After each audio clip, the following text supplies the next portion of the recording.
You're listening to Living Full Out with Nancy Solari. As a life coach, Nancy can teach you how to stay strong under pressure and work through challenges you face. Being legally blind, Nancy inspires others to be resilient in overcoming obstacles and live full out.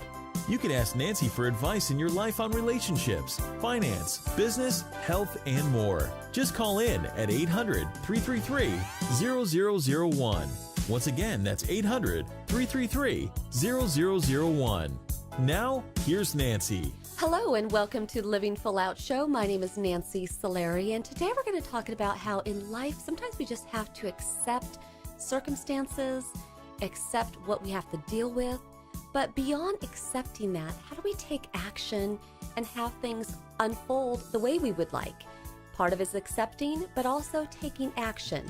And so we're going to be covering that today during the show. Also, we're going to be taking your calls. That number again is 800-333-0001. We'd love you to call on in, and I'm standing by to give you the advice that I can to move you forward. And also, if you have, any questions on today's topic of accepting, or if you have an inspirational story that you'd like to share with our community, we would really enjoy hearing from you. Just reach out to us at connect@livingfullout.com. Again, that's connect@livingfullout.com. Also coming up shortly, we're going to have our inspirational guest today, Maggi Pivovar, and she dealt with meningitis, which led to her having to amputate both of her legs. It's a touching story, but at the same time, she's really living full out today despite that loss. And so we're going to hear from her.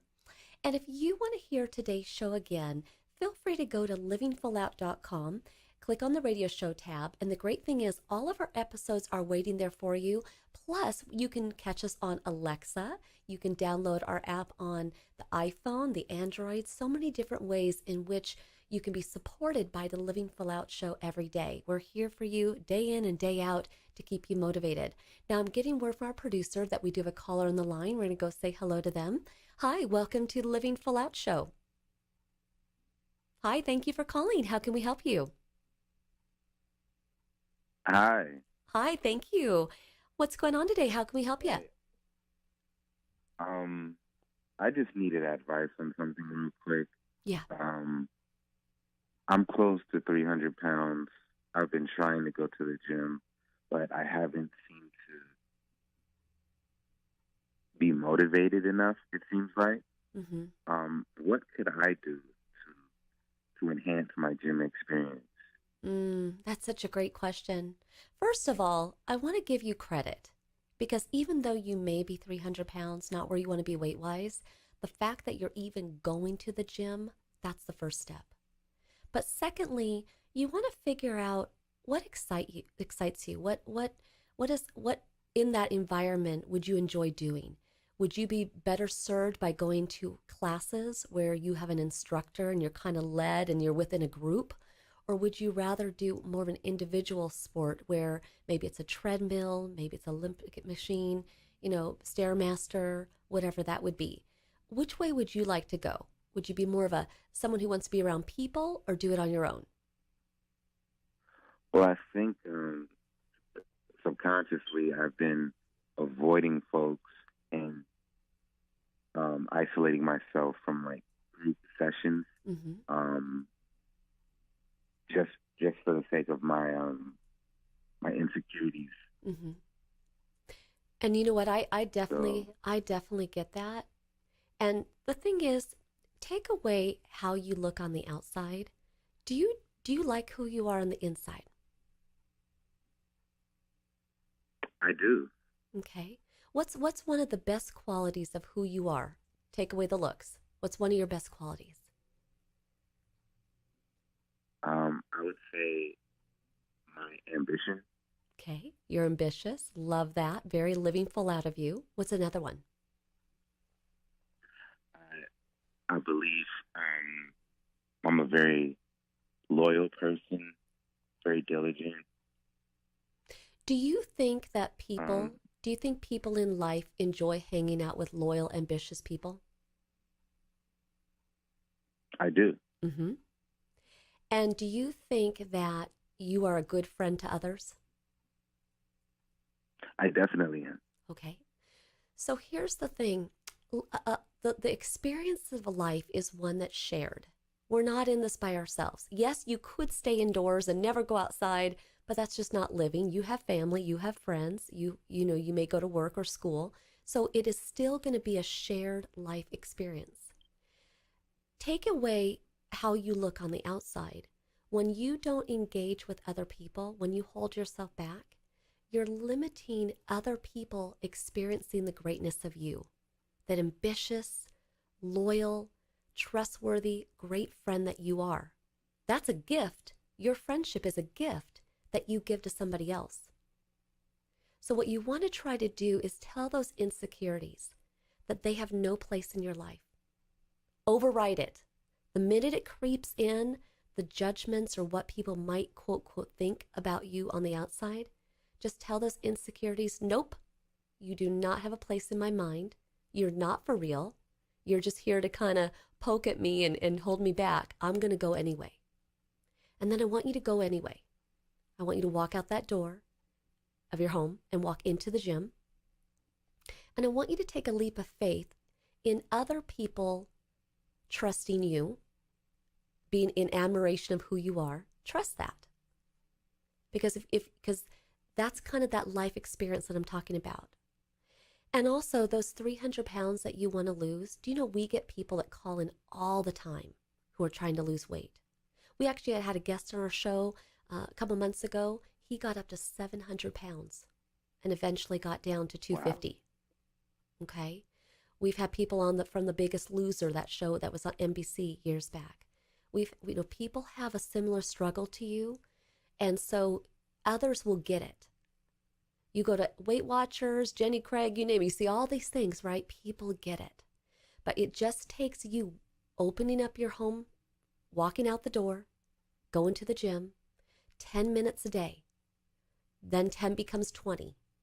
Making certain food choices. Doesn't mean to eat salads every day, but you know what? Maybe you get a burger, but you have it without the bun, and you use it with lettuce instead.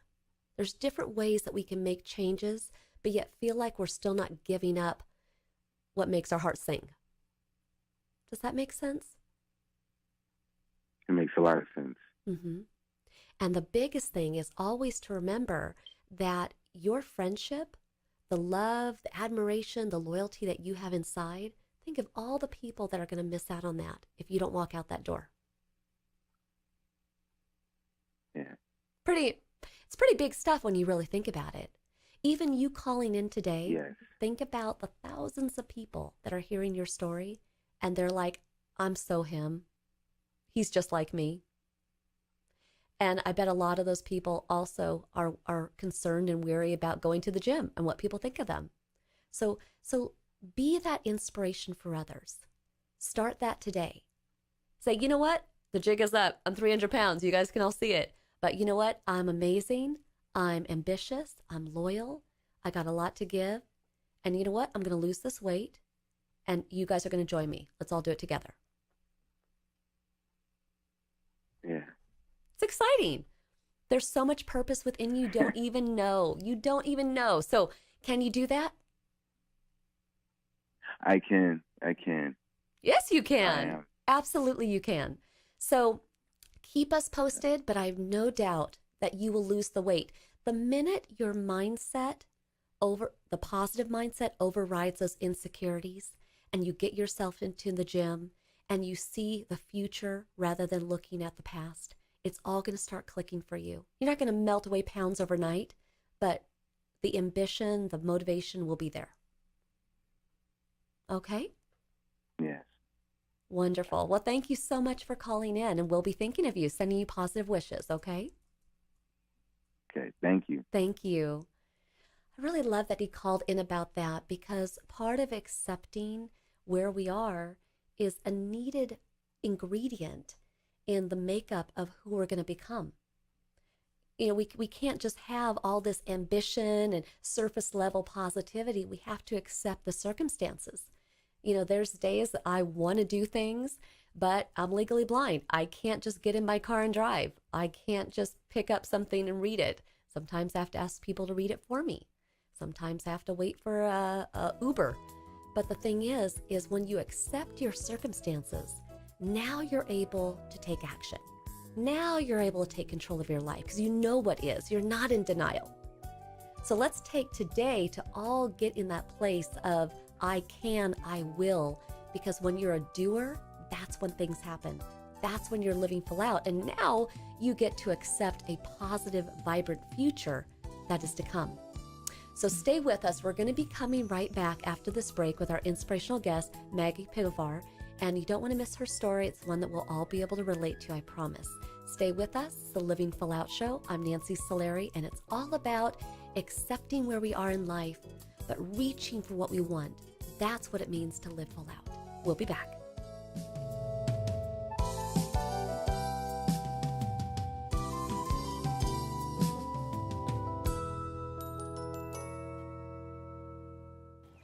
You're listening to Living Full Out with Nancy Solari.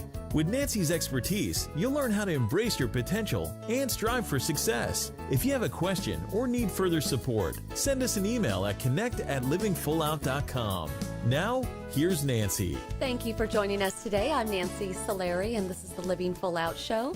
And today we're talking about accepting those circumstances, things that come at us in life, but that's not easy. Like, what happens when your career is not going the way you want, or you get fired or let go, and everything you've been working for is poof, gone?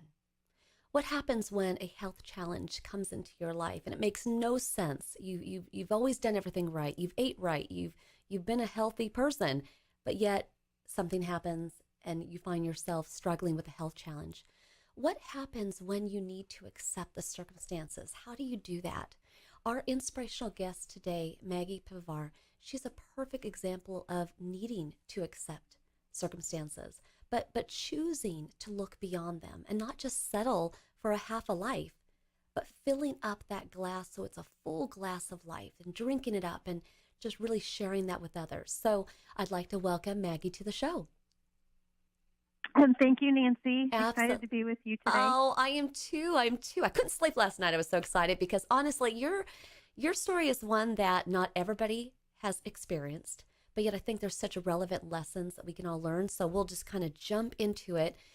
One of the things I want you to kind of explain to our audience real quick before we get into your story is, what is meningitis? Because some people will have heard of it, others will not have. And I think it's important to know what it is first before we tell your story.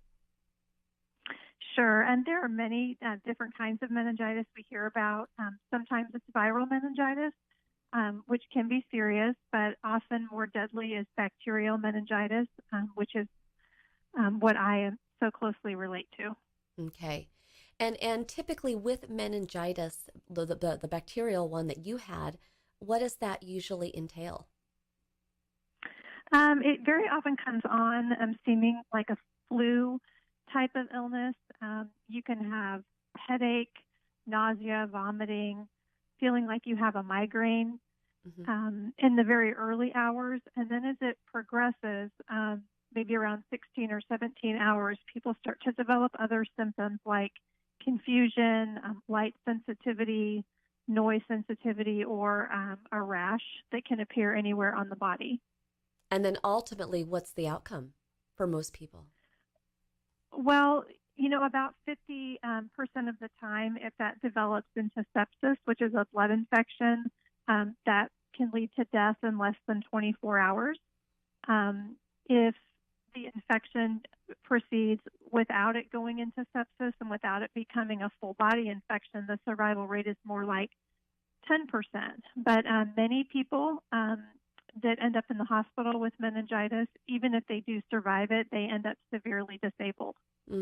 Well, thank you for letting us know kind of what it is, first of all, because I think that's important as we go into your journey. Now, we should explain a little bit further that, you actually did have another health challenge way back in the late 90s. And what was that? Because that kind of set you up to be susceptible for this bacterial meningitis. Yes, in 1997, I was actually pregnant with my second child, and I was diagnosed with Hodgkin's lymphoma. And as a part of the early staging process for that, they removed my spleen which can also happen to people in car accidents or motorcycle accidents, things like that. But it left me immune compromised for the rest of my life. And so when they took the spleen away, you got better, obviously, but that kind of opened you up to being susceptible to this bacterial meningitis. What was the first signs, and this was back in 2007 now, that this started to happen to you? What were some of those initial signs? Well, I woke up and I honestly thought I had the flu because one of my children had been sick a few days before.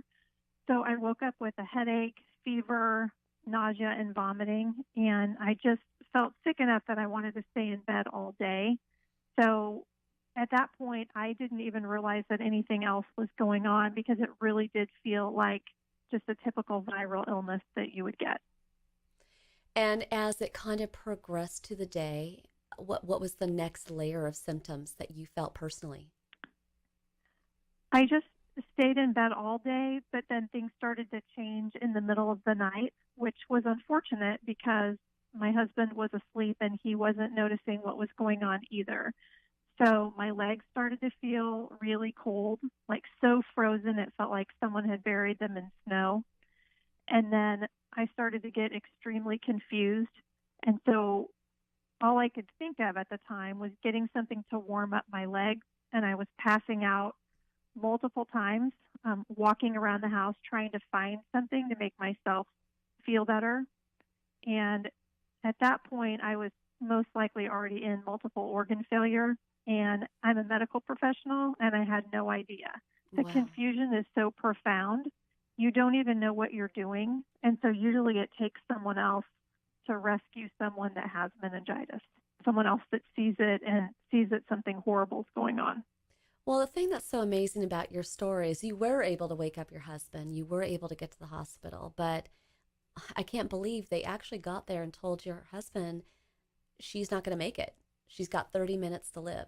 You obviously, they had put you into a medical induced coma at this time, but that's significantly scary to know that it came that close. We just consider ourselves just extremely blessed. We do believe that it was a miraculous recovery based on the fact that, I was given 30 minutes to live. And then even when I made it past that first hour, because I don't have a spleen, all the specialists had told my husband that they thought I had about a 2% chance to wake up from the coma. And even then, they didn't know how disabled I was going to be if they were able to wake me up. Well, and the thing is, it really took a team, right? When you got to the hospital, it required everybody going into action. In fact, one doctor stayed even 9 hours later to make sure to help you get you to a place that you were back on track and stable. And so I'm going to want you to, stay with us as we go, to a commercial break shortly. But during that time, as you were in the coma and then you eventually came out of it, what was the first experience that you remember waking up? Were you in a lot of pain?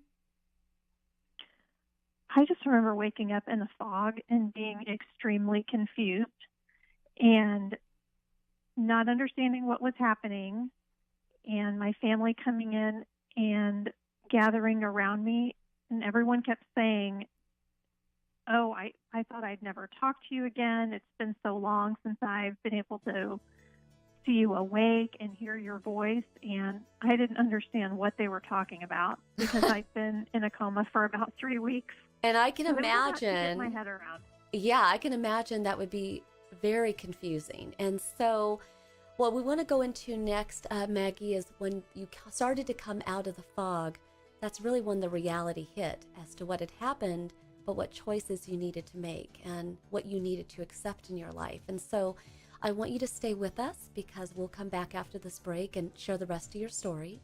And for everybody listening, when you're hearing her story, think about where in your life, what choices you need to make or where you need to be more accepting. So stay with us. We're going to be coming right back after this break. I am Nancy Solari. This is the Living Full Out Show. Stay with us. We'll be right back. You're listening to Living Full Out with Nancy Solari. As a life coach, Nancy can teach you how to stay strong under pressure and work through challenges you face. Being legally blind, Nancy inspires others to be resilient in overcoming obstacles and live full out. You can ask Nancy for advice in your life on relationships, finance, business, health, and more. Just call in at 800-333-0001. Once again, that's 800-333-0001. Now, here's Nancy.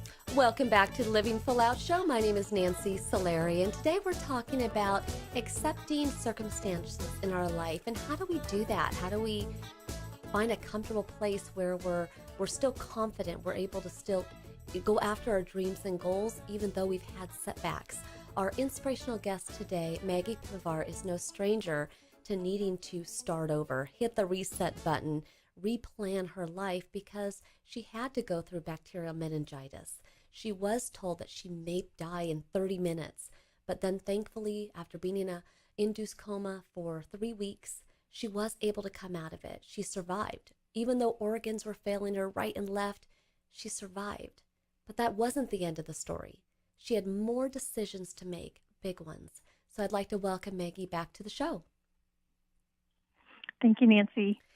And as we lead into this next part of this story, you did have a really big decision to make. You saw parts of your body healing, and that's great, but your legs were not. And they gave you two choices. What were those choices? Neither one of my options were very good. So the first one was to leave my legs as they were and most likely let an infection completely overtake my body again and die. And there was no chance of survival with option number one. Option number two was to amputate both of my legs 8 inches below the knee. And so that's obviously what I decided to do. I knew at that moment I had to live for my children, and there was no giving up on them no matter what. Mm-hmm. And so I leaned on my faith at that point, and I remember thinking that God is with me and he'll never, ever leave me. Mm-hmm. And that was the only thing that I was able to hang on to through years of recovery, the only thing that was true. Well, and what was that moment like when you looked at your legs after they had been amputated and that portion of your legs were not there?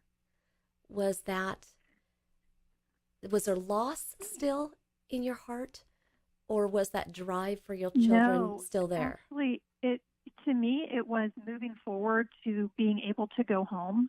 Okay. It was one more thing that needed to be done. And a lot of the depression, fear, anxiety about not having legs, that didn't hit me until much later, until I was at home. Mm-hmm. I think I was so goal-directed in the hospital, and everybody was taking care of everything for me. Plus, I had a brain injury, too. So I just wasn't getting my head around the reality of what life was actually going to be like, because I wouldn't have my legs anymore. That didn't really become reality until much, much later. So when you were at home and you did have that moment, what was it that set you off? What was it that you felt you couldn't do that made you feel limited, that put you in that place of depression?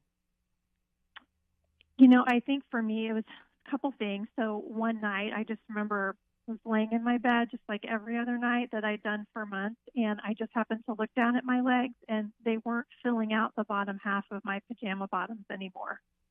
And it was just this moment of terror and fear, and I'm not sure why it hit me at that moment.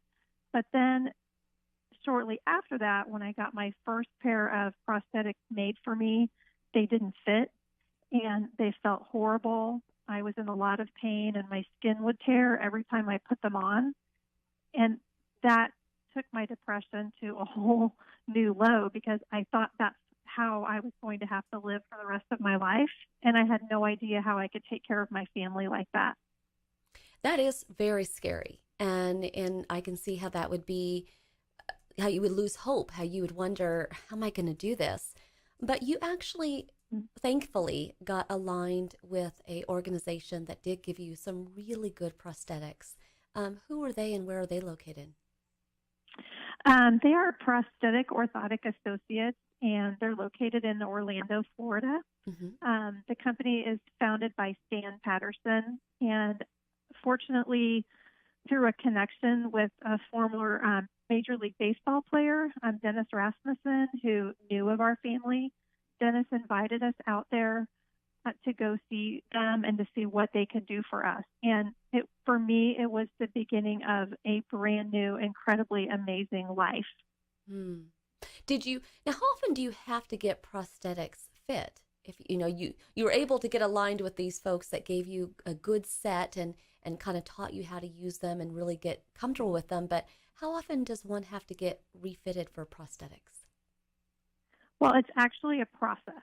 Okay. So people think that you just get a pair of legs and then you're good to go. But actually what happens is your leg shrinks and changes in size and shape over the next several months, and it can take really up to 2 years.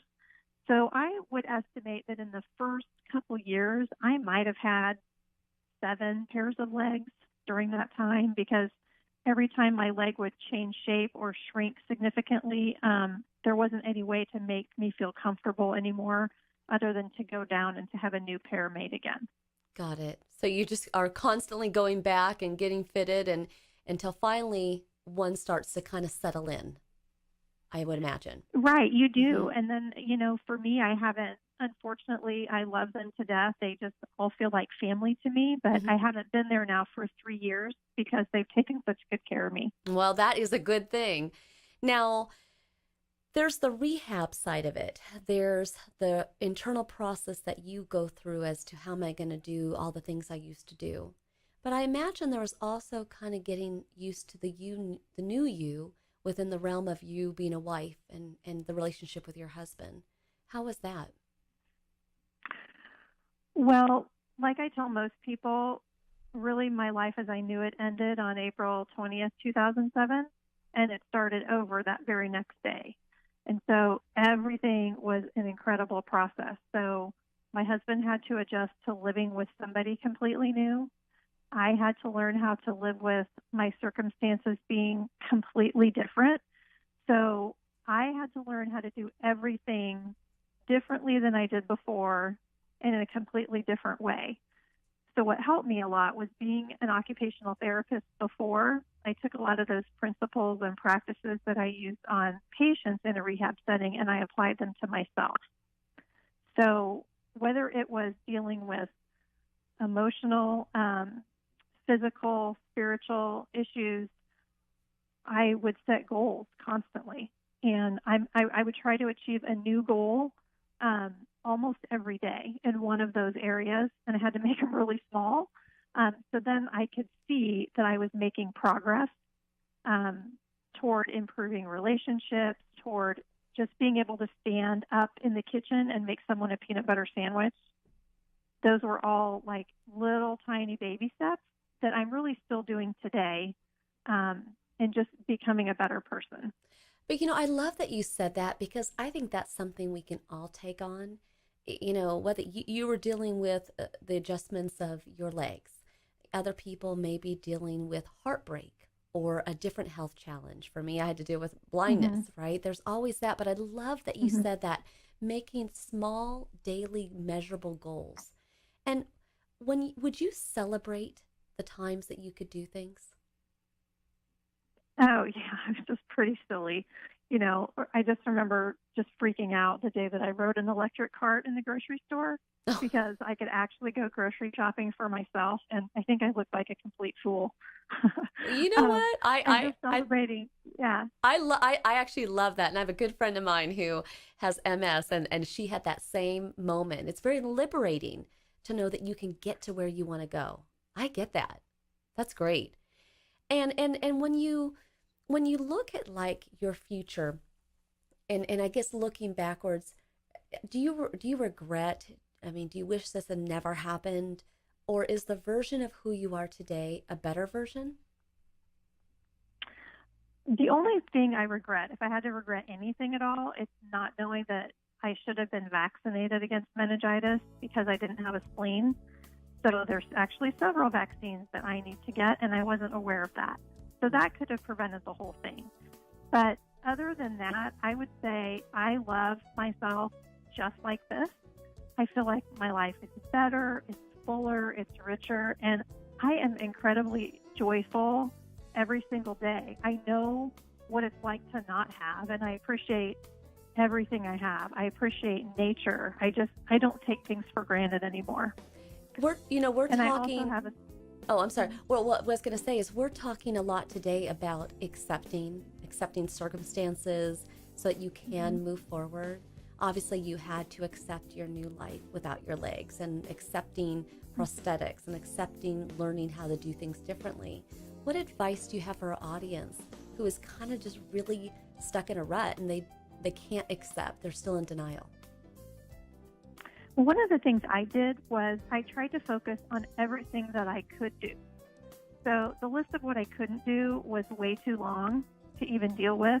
I didn't even allow myself to cry if I saw someone else running or something on the side of the road, knowing that I couldn't do that. So I would try to make a mental list or a list on paper of everything I could do or everything I could learn to do. For example, I learned how to go kayaking. Well, I'd never done that before, but it was a physical activity that I could actually do. And so whatever it is, if it's taking pictures, if it's sitting and doing a craft or sewing or reading or something like that, you've got to find a way to find things in your life, to bring things into your life that are positive, and things that are possible for you to do. And then you start feeling happy and you start growing. It's an amazing feeling. I even climbed a mountain in 2014, something I never thought ever that I would even be interested in doing. Well, you go, girl. I love that. That's very living full out of you. I want to thank you so much for being on today's show. And, we'll just be wishing you all the best here going into the future. But thank you for sharing your words of wisdom with us. Thank you, Nancy. Have a great day. Thank you. Bye-bye. And I love that she shared with us all those lessons. Remember, when you're considering where you are in life and where you need to go and you're accepting things, it's about having measurable goals. I love that she brought that up. And thinking about the things that you can do. We're all going to feel limited, but we can do things. So stay with us. We're going to be taking your calls in the next segment. We'll be back.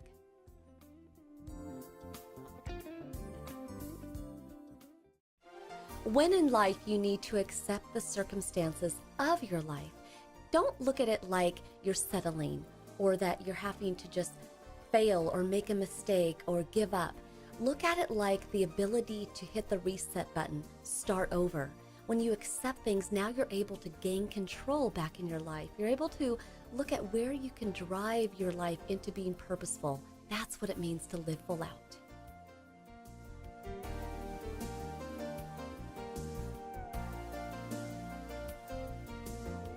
You're listening to Living Full Out with Nancy Solari. Nancy is here as a guide to show you how to rise above obstacles and savor each moment. If you have a question, call in live at 800-333-0001. That's 800-333-0001. And now, here's Nancy. Welcome back to the Living Full Out Show. I'm Nancy Solari, and throughout this whole show, we've been talking about where in life we may need to accept times that we feel uncomfortable, that we haven't measured up to where we wanted to be, that curveballs, maybe health challenges or financial feats have come our way. But the thing is integrity, who you are at the core, is really challenged during those times. But it's when you say to yourself, and it's really what you say to yourself, that is the most important. If something happens and it takes your life off course or it makes you feel defeated, don't say, I'll try, maybe, I don't know if I'm going to make it. Be more assertive. I can, I will. It's the words that you choose to say that will guide you and allow you to stay inspired and determined to achieve those goals, even if they look a little bit different than initial. So I want you to consider, as we finalize the show today, where do you need to make changes in your life so that you can be more accepting and good to yourself? We're actually going to go to the phone lines now and talk to one of our callers. Hello, welcome to Living Full Out Show. Hello, thank you. Thanks for having me. Absolutely. How can we help you today? My whole life I've really struggled with setting myself up for failure and implementing discipline actions in my life. I can never really stick with one thing long enough to achieve any results with it. I always end up quitting or finding something new and never really accomplishing anything significant. And so, given that that is the case, have you never done it? You've never completed one thing?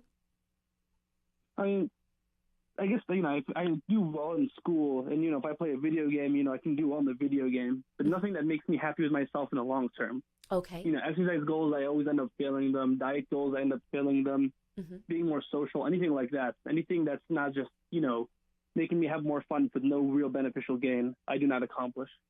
And where along that journey do you give up? Do you give up, you think, when you start to see it not go your way? Is that when you give up? Or do you give up because you feel like, what's the point? I don't think it's either one of those. I think what ends up happening is, I have this initial surge of motivation. I'm like, I'm going to go for a walk or a run now. Mm-hmm. And then in a week or two, that motivation's gone. And then I just think, I just won't go today. And then suddenly I stop once and it's like a mental dam break. And I just fall apart completely. Now, what happens when you're in a group setting? Do you give up? Do you let other people down in a group setting? I almost never know. If I tell somebody I'm going to do something, that's for their benefit, I always end up following through. Okay, so here's what we know. What we know is when left to your own devices, when nobody knows that you have a goal in your mind that you're trying to do, that's when you give up. That's when you fail. That's when you let yourself down. But what we do know is that when one person, 2 people, 10 people are accountable to something that you're doing, that's when you thrive. So what I want you to look at is, what is a goal that you have in your life? What's one thing that right now you've just started or you're in the midst of? What is something you'd like to achieve? I'm trying to lose weight right now. Okay. So how many people in your life know how much weight you're trying to lose? The actual amount of weight, or just that I'm trying to lose anything? No, the amount of weight. Not a single person. Not a single person. Okay. They know you're trying to work out, but they don't know how much. Yeah, I try to keep that very private. I'm very embarrassed about how much I actually weigh, because I weigh more than I look, and it's something I'm not proud of. Yeah, but you know what? Hello, raising my hand. I'm pretty sure everybody listening's raising their hand. The thing is when you courageously put yourself out there and you invite people into your journey, you become an inspiration to them. I guarantee you nobody's where they want to be weight-wise. If they are, they're genetically gifted, okay? But what I want you to do is I want you to take a risk. I want you to tell 2 people how much you weigh today. And I want you to tell those 2 people that you're going to weigh in once a week with them. Pick 2 people. And you got to set up what is a consequence. What is a takeaway if you don't hold to your weight goals? Okay? That might be that you normally go out with your buddies to a happy hour or to the movies, and maybe until you lose the weight that you desire, you can't. Maybe it means rather than working out once a day, maybe that's not doing it. Maybe you need to do twice a day. So the biggest thing is you will thrive when you have other people cheering you on. So can you do that? Can you invite 2 people into your goals? Okay. Okay. You'll do that? Yes, I will. Okay, you promised us. And I want you to call us back at some point and give us an update how things are going. But I really think that's the secret to your success, is not going it alone, inviting people in. But thank you so much for calling in. Thank you for having me. Have a great day. Thank you. Bye-bye. Thank you, everybody who called in today to the show, our inspirational guest, Maggi Pivovar. Most of all, to our audience listening, if you want to check out our show, go to livingfullout.com, click on the radio show tab. Remember, you can catch us on Alexa. You can download the apps on iPhone, Android, any which way, every day, that we can keep you motivated. The entire Living Full Out team is dedicated each week to helping to move you forward towards your goals. Most of all, know that I believe in you, and here's to you living your life full out.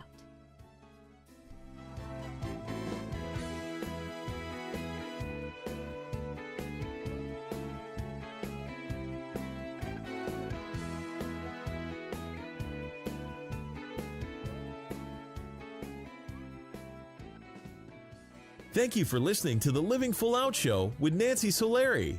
To learn more about this program, visit livingfullout.com for the latest episodes. Connect with the Living Full Out community by following us on Facebook, Twitter, Instagram, and subscribing to our YouTube channel.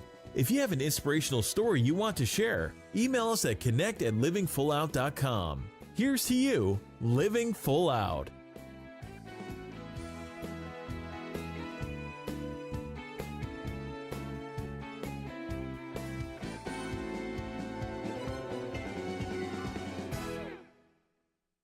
Thank you for watching the Living Full Out YouTube channel. If you enjoyed this video, please make sure to hit the like button. And if you're interested in the content we provide, feel free to hit the subscribe button.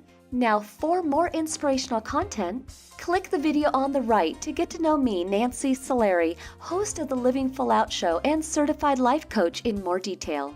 Click the video on the left and you'll be motivated by the Living Full Out radio show and our inspirational guests and callers.